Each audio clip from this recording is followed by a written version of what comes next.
Hey, good morning, everybody. Welcome to Mornings with the Focus. We got Justin Walters from Sports Ruckus and Melissa Turpay Jr. from, the Focus TV, obviously.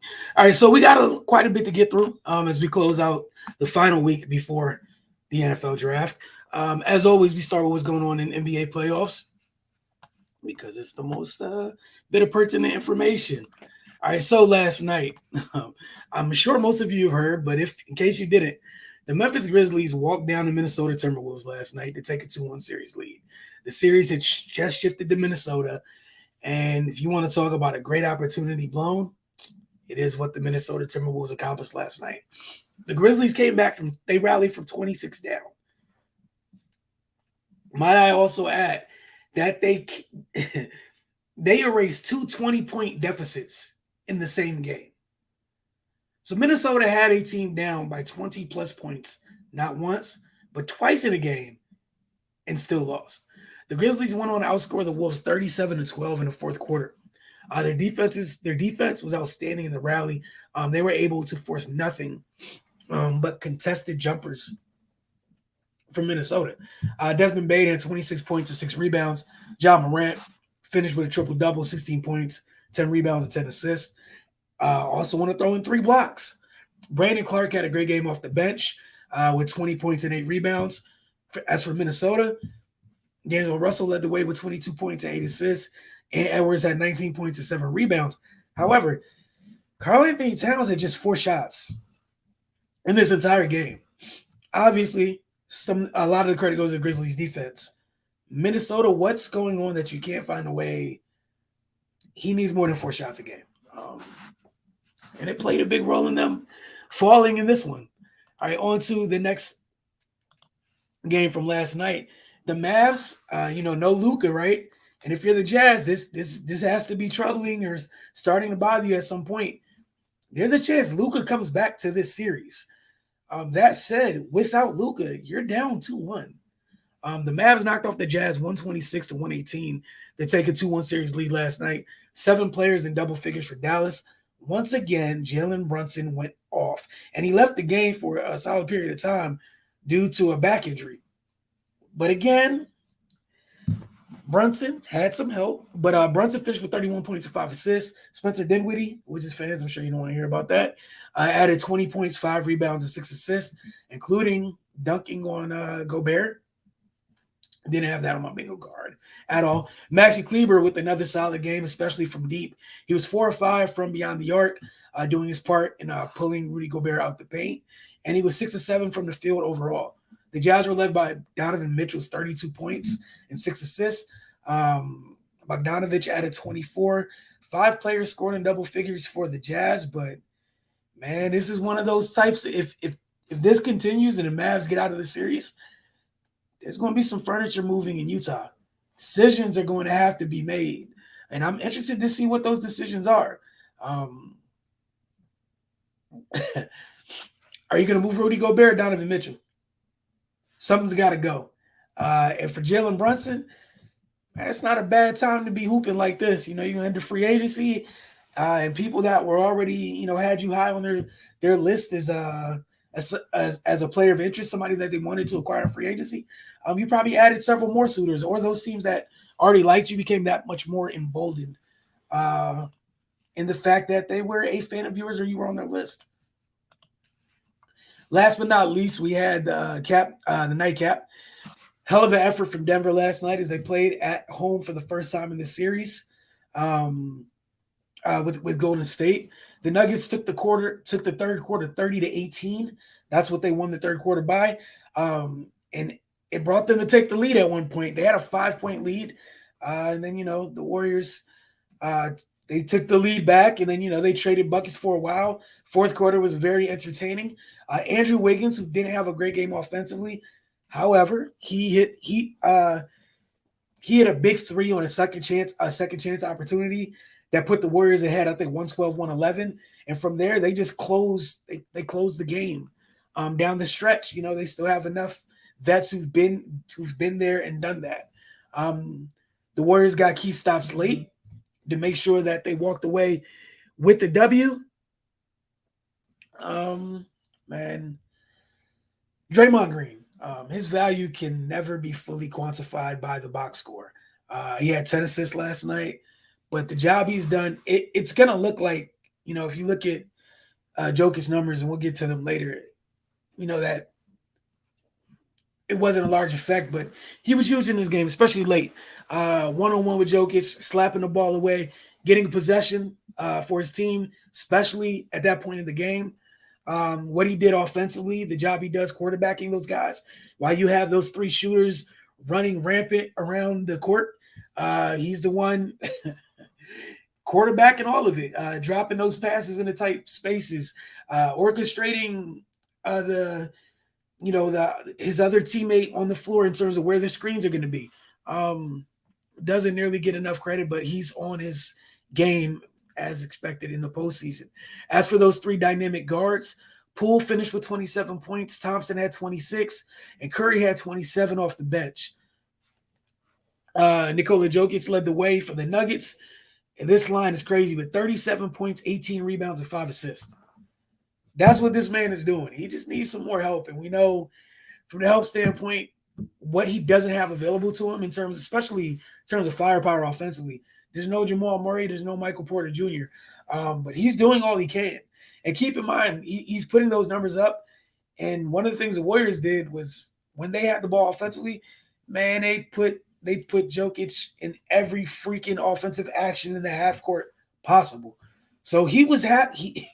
Anytime you saw my guy off the floor, he was gasping for air. He was going through it. And to think about that, you're in every action on the defensive end. And then, he's their facilitator on offense. And with the guys missing, he has to be their facilitator and their lead guy offensively. So heavy load for the Joker. He got a little bit of help from Aaron Gordon, who had 18 points and 12 rebounds. But, hey, man, it's 3-0 over there. Denver's going to have one more chance at home to extend this series.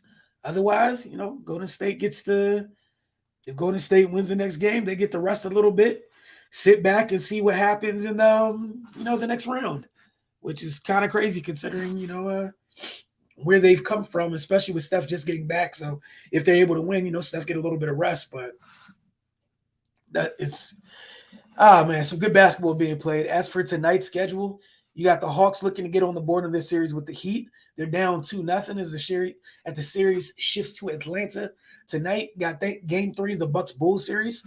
It's tied at 1 apiece. Keep in mind, there's no Chris Middleton from Milwaukee. He got injured in last game, and he's been ruled out for a couple of weeks. Same with Devin Booker, as we talk about the nightcap later on the schedule.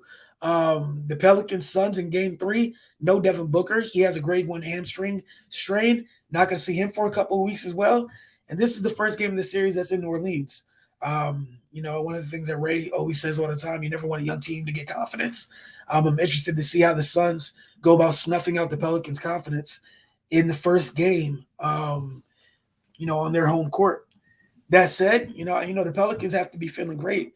Booker had 31 in that game that they won, last time out. So we'll see how that goes. Should be another 3 interesting, if not extremely competitive games tonight.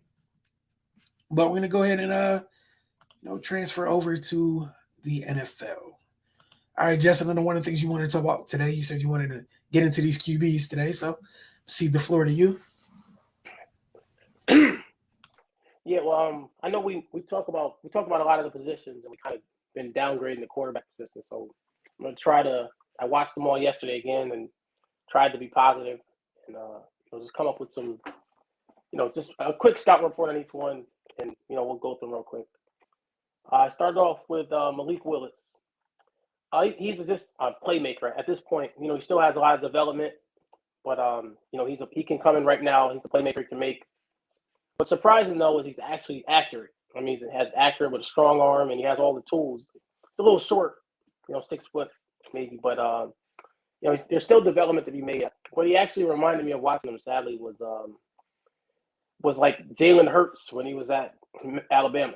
With the reads, and he had all the talent, some of the talent, but they just kind of limited him with what they asked him to do. So it was a lot of first read and things like that, but he's actually, but a more accurate version and a stronger arm actually. But just he's an explosive player. If he gets in the right place, the college coaches, I guess, at Liberty didn't do him justice because he could win that way. He has a problem. He holds the ball too much, and he could get away with it because he was the best athlete on the field out there. But in the NFL, I think with some development and he gets in the right system, he has the tools to actually be a special quarterback. Next we had Matt Corral.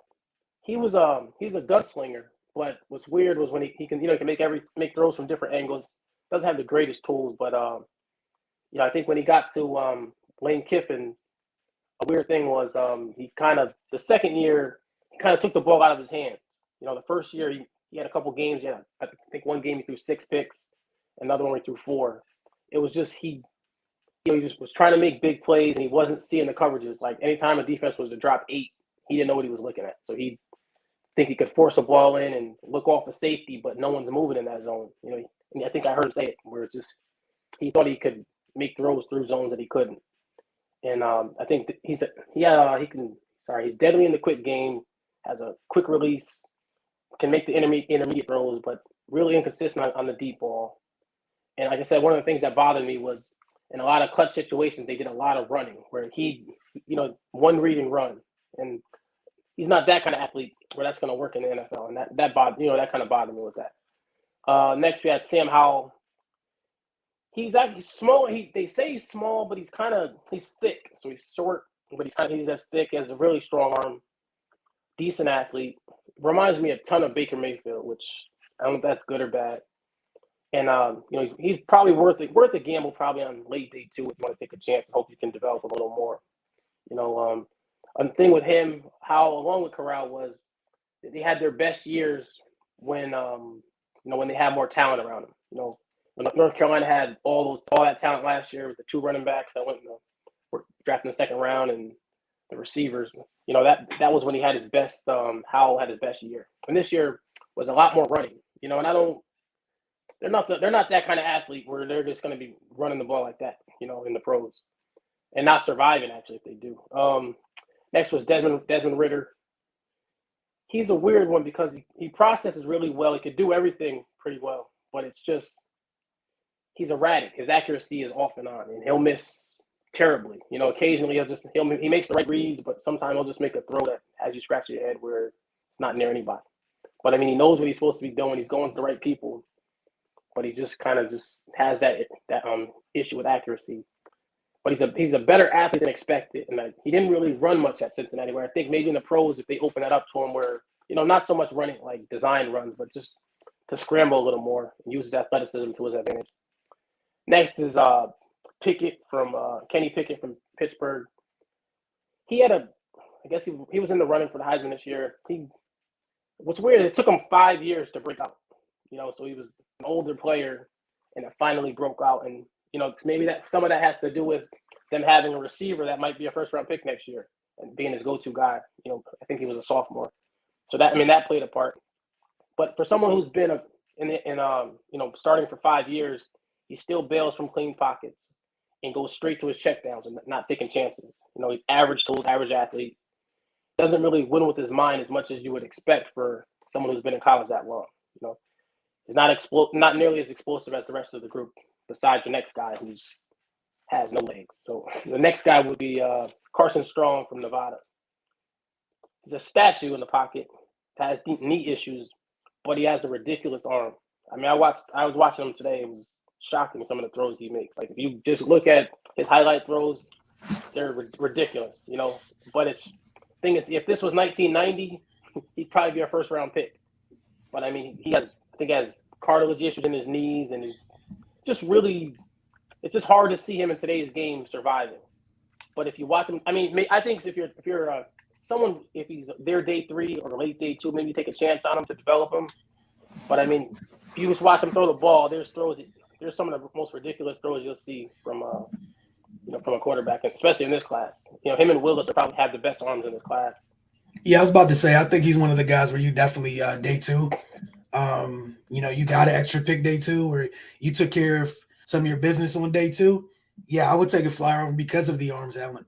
Because he's one of the guys where, some of these other guys that you mentioned, not to knock or bash anyone, he again that's not an issue of concern.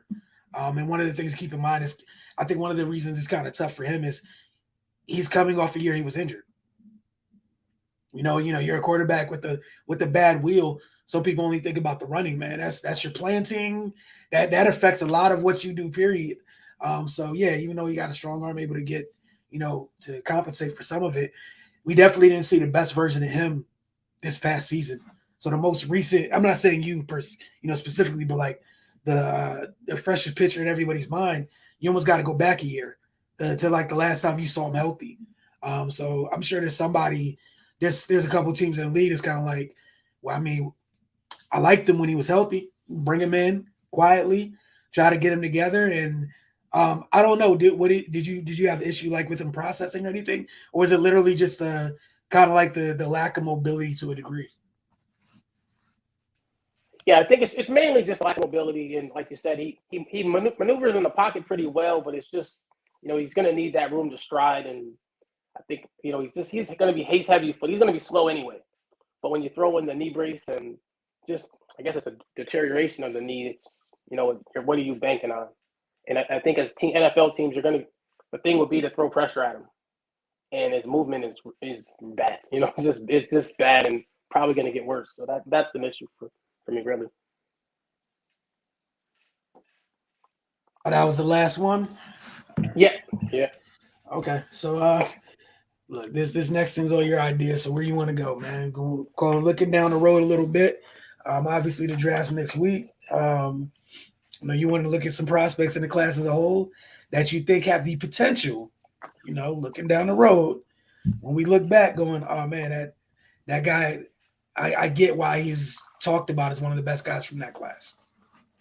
Right. So the idea really came from, this isn't the heaviest class of talent where, looked at where we have sure things. But, later in a few years, so many things can go right or go wrong, where some of these players might be bust, some of these players might turn out to be more than we thought. But we're really just looking at some of the guys who have the potential, who if you found out 5 to 7 years from now, like, hey, this guy was the best player in that class. And we'll, just a couple of guys we came up with. Some are kind of more obvious, and then there's some that are more tools based, but it's potential. So I got Kayvon Thibodeau from Oregon. He's obviously he has the ability, the tools, the burst, and it's really just is his head on right, which we don't even know if it's not on right in the first place. It's just the media playing their games, but he has the ability to be one of the best players be the best player in this class in a few years if everything clicks right. We had Evan Neal from Alabama. He's been dominating since his freshman year at Alabama. He played guard in both tackle spots. He's a ridiculous athlete and actually got in better shape than he was already in for the combine. So to expect him to be one of the best tackles in the NFL isn't a reach, really. You got Charles Cross, who's probably the best pass protector in this class.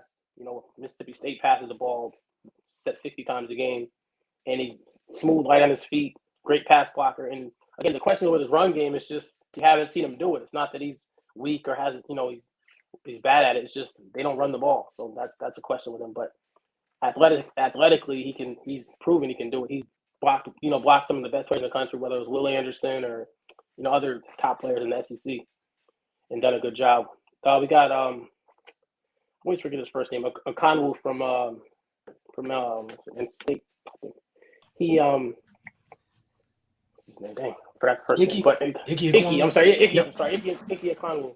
He has a little development to make, but as a tackle, he's dominant in the run game, and even if he struggles at tackle, he can be one of the best guards in the NFL.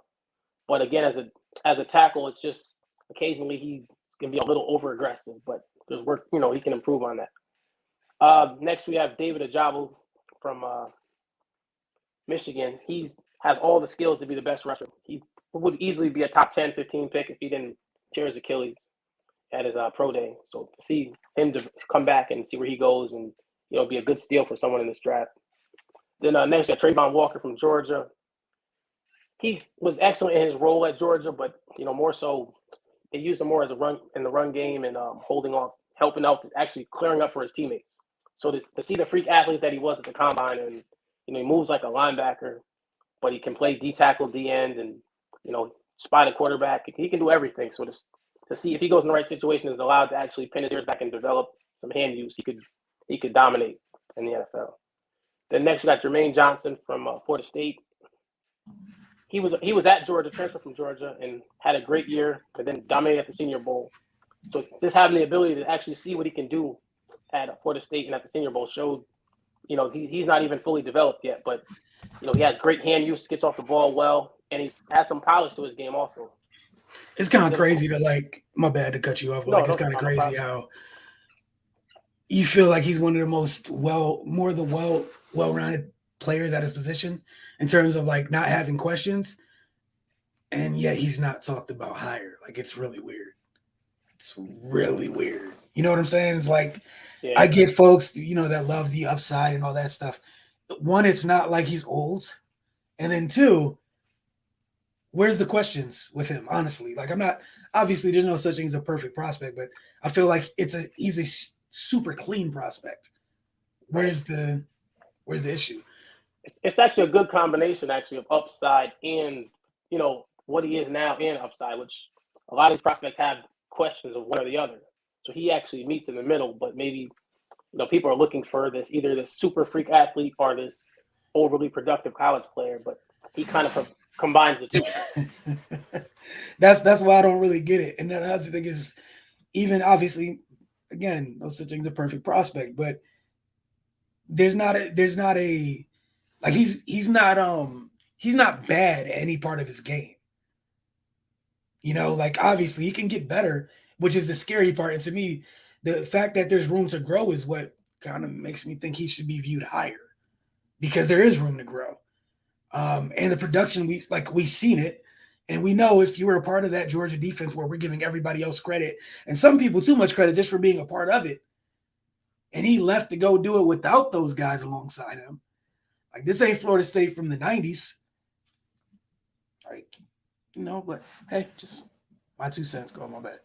Now, another thing, like you said, was with him is he already can play the run. So, or a guy like Ajabo is a pass rusher only at this time. He's still developing, but they took him off the field on rundowns. Whereas, Jermaine Johnson does it all. So there's no sometimes they talk about running backs where they take him off on third down because they can't block or things like that. There's no reason for Jermaine Johnson to come off the field. So that's just more reason to believe that he can actually, have success in the pros. Next, we had Stingley, Derek Stingley. We have not maybe much to say about Derek Stingley. If you watch his 2019 tape, it's better than your favorite NFL corner, and he's done it against probably your favorite NFL wide receiver. So he's just, there's nothing he can't do. His ball skills are ridiculous. He can match, he can press, he can play off, he can, if he chooses to tackle, he can. He just has he's one of the guys that has the ability to be an All-Pro in his first 3 years as long as everything goes, works out for him. And it's not a reach to believe it either. Yeah, no, keep in mind, the year that Pat Surtain had last year, didn't get a lot of love, but he was very, very good last year. What you saw in college, and he looked better than he did in college in his rookie year in the pros, right? So we know that for sure. And again, not to knock Pat Surtain, Stingley looked better in college than Pat Surtain. So, when we're talking about looking down the road, I feel like him and Jermaine Johnson shouldn't even be allowed to be in a conversation, because I feel like it's low key gimmies. I'd be very shocked if they weren't amongst that conversation, or at the front of that conversation. I would be very, very, very shocked. I also feel like it's the safest type of bets or projecting in the world. Right, I agree on that. Then next we got Malik Willis, which we talked about earlier. Again, he's the type, if he goes to the right team, almost how, in a way, kind of like how Russell Wilson was brought up, where he started on Seattle was, have a good team around him and just let him sprinkle in big plays. He can make every throw, he can make the most ridiculous throws, he can use his athletic ability to create plays. But if that all clicks, you can have a special player, and that's what you were saying. It's not the most likely thing, but it's possible because the talent's there. We have Sauce Gardner. Just if everything, again, if in the right system, I'm not the biggest fan, but he has the length, he has the size, he was dominant in college at what they asked him to do. So if he gets in the right system. And, some people think he could be Richard Sherman. I don't know about that, but he's faster than Sherman was. I'll give him that. And again, if he's allowed to play in a system where he's able to play his game, where it's press and the refs don't get over, he gets away with a lot of the grabbing he does, but he's able to chase routes and play cover 3 or play his zone. I think he could just continue what he did in college, and I mean it's possible. That's all. I don't love it, but he's a talent. He does have talent. I'm not going to say the guy can't play. So talent's there, and if things click, he can be similar to a Jalen Ramsey. Next we have Dexton Hill from Michigan. He's a safety / corner. He has the ability in my mind potentially to be like a Minka Fitzpatrick. He plays safety. He plays on the ball. He can cover slot receivers. They've talked about him playing outside, being his feet are good enough to play corner outside. So he's a matchup piece that if he gets in the right, no matter where he goes, he's going to be a good player. So I mean, if everything just clicks, he could be one of the better players in this draft easily. And like you said, if he goes to the right place where they let him use all of his talents and as a movable chess piece to dictate terms to offenses, then he can be special. Then it goes from being, the floor is a good player, a very good safety to, one of those very special safeties. Next, we got Kyle Hamilton. Again, he has the look that look. He has great instincts. He can cover a lot of ground.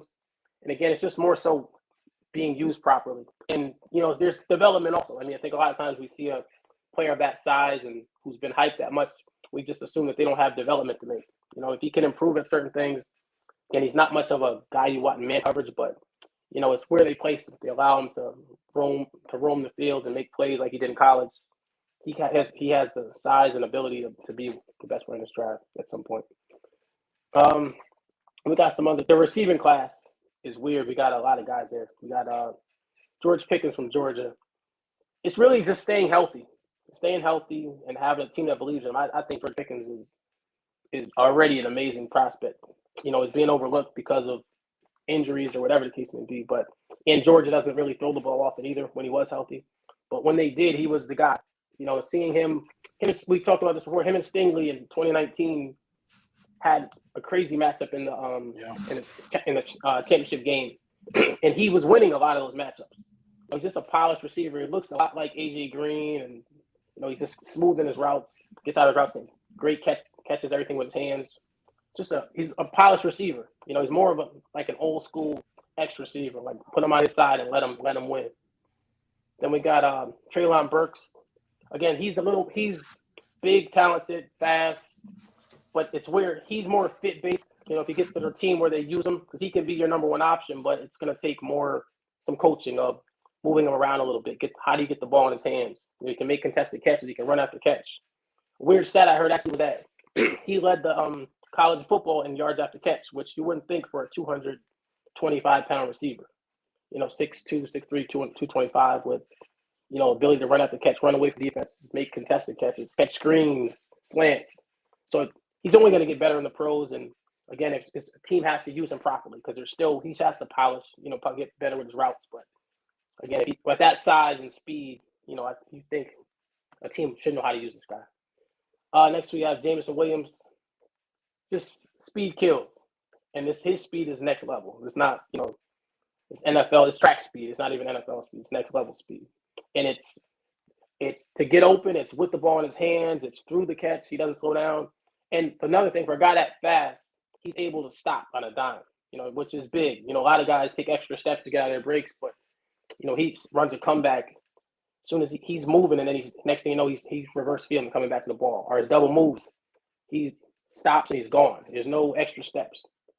He could be a game changer in the NFL. Then we have Garrett Wilson, which is a little more projection because Garrett Wilson has a lot of tools, and it's really just improving, some of the little things where he takes a lot of extra steps in his routes, a lot of extra fakes that are kind of unnecessary. And I think in NFL, better corners are going to sit on that stuff and they're getting in his way and throw him off. So I think but he has the ability to make contested catches for a guy that's not the biggest guy in the world. Has some run after catch ability. I've heard some Odell Beckham comps. I wouldn't go that far, but he's just a talented guy. Does everything well. For a smaller guy, not even smaller guy, 6'1", 6 foot. he plays physically, so he has a chance to be one of the better players in this draft. We got a couple long shots. We got Andrew Booth from Clemson. He has ridiculous ball skills. Dude has if you check his interceptions or some of the craziest interceptions, you'll see his body control is ridiculous. He goes again. It's look at what Trayvon Diggs does. He can do that, but he can actually cover a little better. We got Kyler Gordon from Washington. He's another guy. The other corner gets more credit because it's a more reliable player. But Kyler Gordon can match up inside and outside, and he can run with anyone. He's a freak athlete. He's the type of guy that if you end up putting on the right team, the right system, and they use him and match him up, and he keeps developing, he can be one of the best cornerbacks in the NFL. I'll just cut it short. We got Christian Watson. Again, it's a long shot, but he has all the tools. If he goes to the right place, he just used properly. He has the speed, athletic ability, and to have a bigger guy who can actually return kicks and make plays with the ball in his hands. That's different than just running deep. So if he goes to the right place, he could really develop and be someone special. Yeah, I think that's the fun part about him and talking about upside with him and Burks. That's why it's so funny because you got one of them that tested the way people love in Watson. He passed every physical test that people like, oh man, look at the measurables, blah blah blah blah. They're gonna get to the league and they're gonna be fine.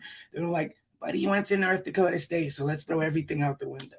Meanwhile, you got Burks where, oh my gosh, apparently that 4.5 time speed in which you asked a 6'2", 225 person to bend down and contort themselves into a track stance, to which they don't have to do for the sport that they play ever outside of now, ran a 4.5, which means he probably had a bad start or something like that. But when you pop in the tape, he leaves 4.3 guys in the dust on a regular basis. You watch him at Alabama, he routinely hits 19, 20 miles per hour on the GPS tracker while running, which means if you're hitting 20 repeatedly, it's a regular basis, you're fast. I'm sorry, you're fast. You just didn't time fast. And I could care less what you timed because of the GPS trackers. When some of y'all's favorite corners in the SEC, pop that tape on and turn on Arkansas. Just go find the Arkansas game. I don't want you to look for anything else. And go tell me how they fared against that dude. And then we're talking about two dudes, 200 pounds plus.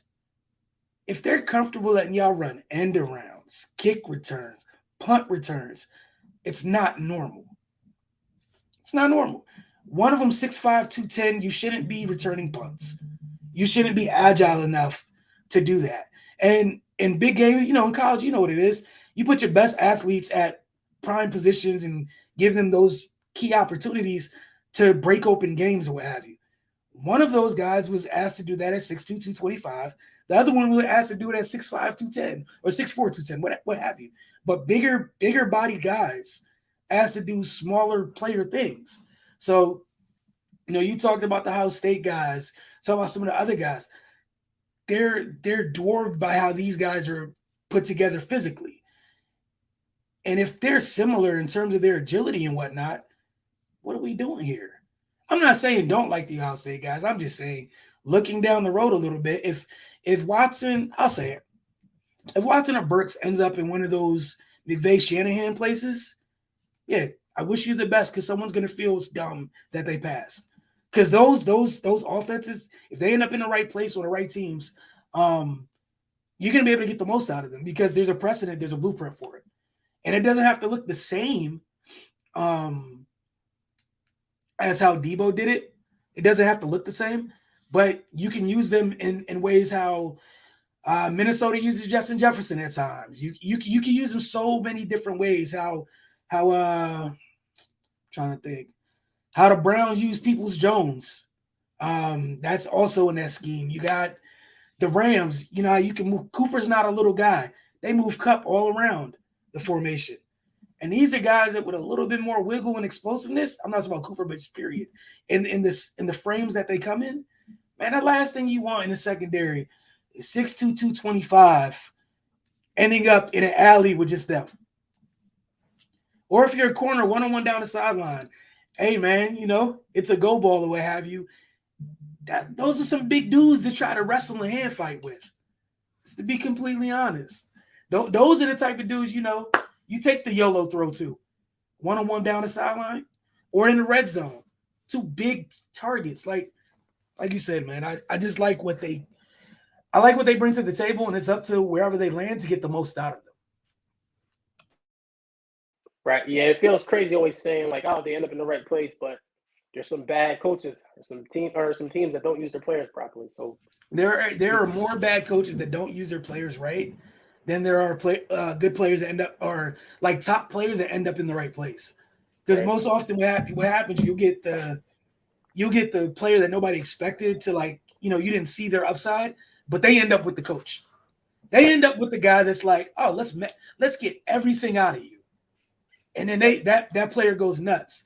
But the person that had extra, that had extra to give ends up with someone who's like, run this stop route, run this out. I need you to run this comeback. No back shoulders. Like, they end up with those types of guys. So, it makes it interesting. We got a couple more. We'll go Devonte Wyatt from Georgia. If you watch his tape, he's they didn't let him shoot gaps as much as he should have, but he has the ability to be a dominant pass rusher from a 3 technique. Which again, at Georgia, it's more of they do a lot of stunting and spying and setting screens to let the linebacker shoot him free, but he actually has the ability to be a dominant pass rusher if allowed to, which in the NFL he should be able to. Again, Jordan Davis, he's more of a 2-down guy, but if he has the physical tools and if needs some development at actually being a pass rusher, if it's in him, I don't know for sure because I think more so teams are going to see him as try to use him to stop the run, but he does. But the way he tested, it's possible that he could develop as a pass rusher and be a 6 to 8 sack guy along with being dominant in the run game. Oh, I had a question for you. Did you see what Cosell said? It was something like, as big as he is, he doesn't think like Davis is like super powerful.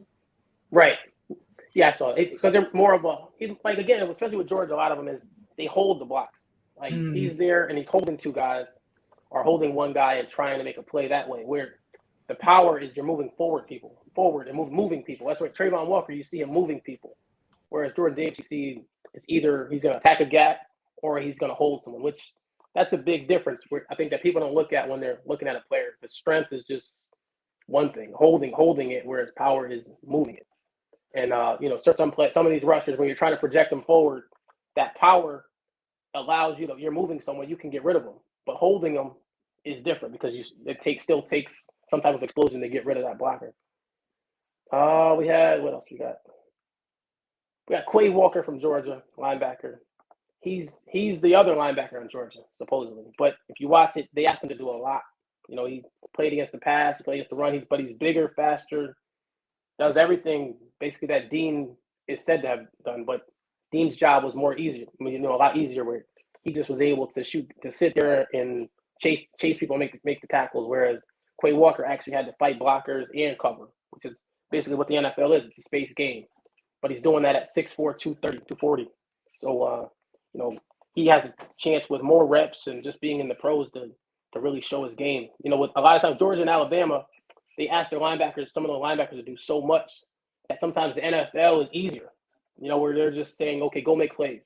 Stop. You don't have to run these extreme defense. They have more, Nick Saban and Kirby Smart probably have more defensive calls than everyone except for the Patriots. So to be able to just pin your ears back and go make a play, you might see something special.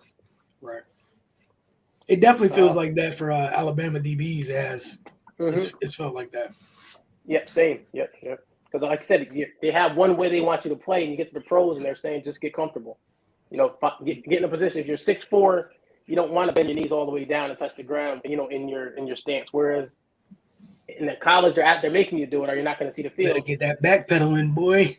Right. But NFL, it's like if it works for you, go with it.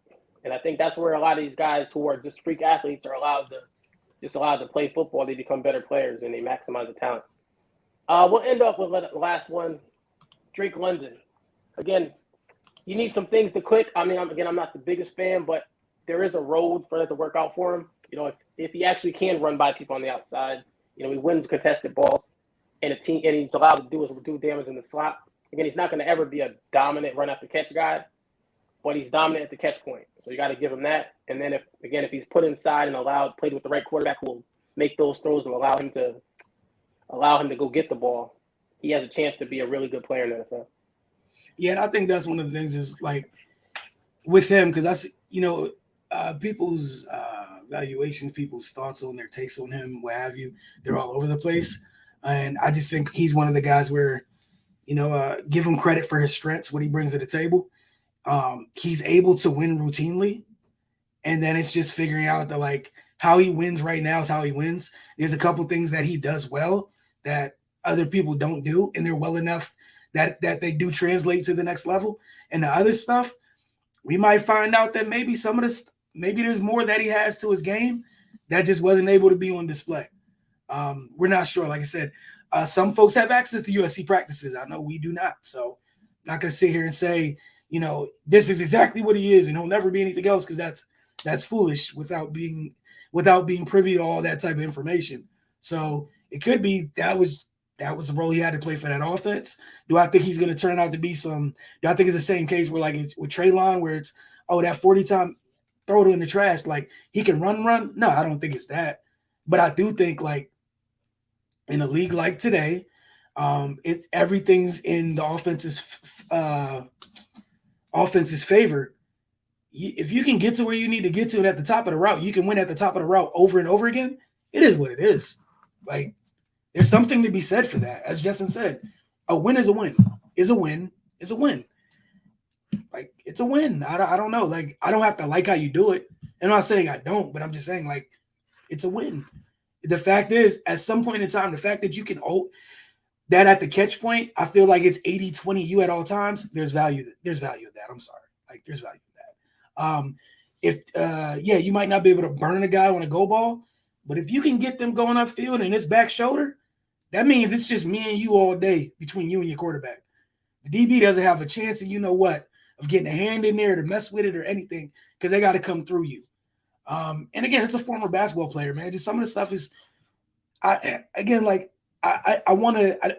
Have you seen any GPS tracker stuff on Drake?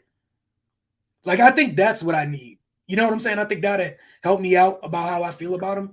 Just because, like, again, he's a former basketball player, so you're athletic enough to hoop, like to really hoop. So it's not like you're not athletic.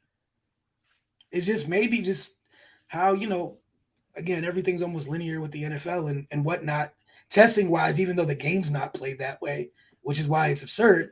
Right. Again, he wins at the top of his route. What do you ask your wide receiver to do? Get open, separate, get open, whatever. Cool. Yeah. And that separation, does it all look the same? Nope. No. I'm not going to expect Drake London to separate like Jahan Dotson. That's absurd. I'm not going to act like, even if Jahan Dotson, who I do give him a lot of credit for being able to make contested catches, is he better at the catch point than Drake London? Yeah. Is that Jahan Dotson's fault? No, that's not a knock. But the guy that's 6'4", 6'5", or what have you, yeah, is able to box out a couple folks, yeah. In a red zone where you can run the fade and it's advantage you, it's either a flag or a catch. I'm sorry, it's a flag, a catch, or incompletion. There's value in it. So, look, man, do I like him better than all the other wide receivers in the draft class? I do not. But I don't run a team, and it doesn't matter. But I do think he's one of those things where, you know, we always talk about like tight ends or a quarterback's best friend. Those type of wide receivers can help quarterbacks. There's value in that. Big catch radius. It's hard to throw interceptions when you got to throw over somebody that size. He got enough bounce to go up and get it if you're a little bit errant. Yeah. So, yeah, man, like I get why people like him. I get like, there is true value in him. He's a first round pick. Like, where he goes, that's on teams, you know. But again, like, there's been far less athletic players at his position in the past that have been successful. Okay. He's not the first dude that's ran a 4.6, and it was like, oh my God, like, nah, he's gonna be fine, guys. Right. No, even a guy like I didn't think T. Higgins would be as good a player as he is. So like a guy like that, and seeing how at times T. Higgins has been dominant in the pros. So to see a guy like that, which I don't know if he is as fast as T. Higgins, but again, T. Higgins doesn't go inside. So I think there's things London does that translate. Seeing some certain people in the NFL do it, but then unfortunately you see a lot of guys that struggled. That's the issue. There's guys who were put in a certain position and struggle. If you're going to put them out there and say win on every route, it might be a little tougher for him. But if you allow him just to do what he does well, and again having the right quarterback, because a lot of these quarterbacks don't like throwing to them. If they don't see you open, if they can't see your numbers and see you winning your route, consist like in a certain area, they're not going to squeeze the ball into you, which is something he's going to need. Not my fault. Like the other thing with Drake is, yeah, he's 6'5", but he's not 225, 230. Right. Like, so I would have to believe that because you don't have that extra weight on you, like there's some agility there that's clearly there. And again, he's able to separate and win at the top of the route, and it is what it is. Some people win at the start of the route. Some people win at the top of the route. Other people win in between. Does he win? And honestly, the fact that he wins at the top of the route might make it even more easier on the quarterback. Because you don't have to anticipate early, oh, man, he beat him already. Let me get this up there. No, you just wait till literally the top of the route, and you shouldn't even be able to see the DB behind him. Should be easy. But, again, I see the value, but there's a lot of studs in this class, man. So, like I said, I think we've been talking about him quite a bit during this process, but like I definitely see the value in it. It's like, again, I think sometimes just folks got to remember, like, think about the player's strengths and what they bring to the table. And if the strengths translate and they'll be okay, who knows what they can add on to it. Right. Yep. We just don't also know. with us, it's like we're like the teams. The teams are kind of, obviously we're just people watching the game, but we all have styles that we kind of gravitate to. So same with the teams. Each team is going to look at each player differently. So, if, whatever, our little experience playing the game or watching the game, it's like you're going to have certain players that, okay, I like this type of style. I like a technical player. I like a fast player. I like a quick player. Some people love the big targets that go get the ball. Or if you like the big player and you got burnt on him, like, if you were a N'Keal Harry fan and it didn't work out, now you might be a little more hesitant on certain kinds of receivers. And you're like, okay, separation matters to me now. Or, it's just your experiences in the game and with certain players, it makes you lean a certain way. And I'm sure each team has their own board where, especially in this receiver class, every team could have a different board and have a valid reason, which I think as long as you have a plan for these guys, you can make them work. Yeah, like Allen Robinson, and I'm not saying Drake London reminds me of Allen Robinson at all. I'm just thinking of another big body dude who didn't run the fastest of 40s when everybody, I think the biggest thing was Drake London ran his 40 and was like, yeah, y'all gonna be fine with that time. I'm not about to change stuff to try to lower it or anything else. And again, but on tape, like, does he look like a plotter or something? No. So let it go. He wins. Yeah. He said, for somebody, he's gonna be the ideal fit for what they need. And that's that. It's no deeper than that. You had anything else, Justin? That's pretty much it? No, that was all. All right, give me 1 second. I'm going to check something else quick. I am curious. Yeah, man, I don't know about that, man. I don't even think it's that deep. But yeah, he's not even 220, 230, anything like that. Yeah, it should be fine. But again, man, I want to thank you guys for tuning in each and every day this week. We'll see you guys Monday. Get closer and closer to the draft. Probably get some mock drafts and all that stuff fired off Monday. Y'all have a great day, a good weekend, and we'll see if the NFL could chill until Monday morning. Because definitely don't expect it to.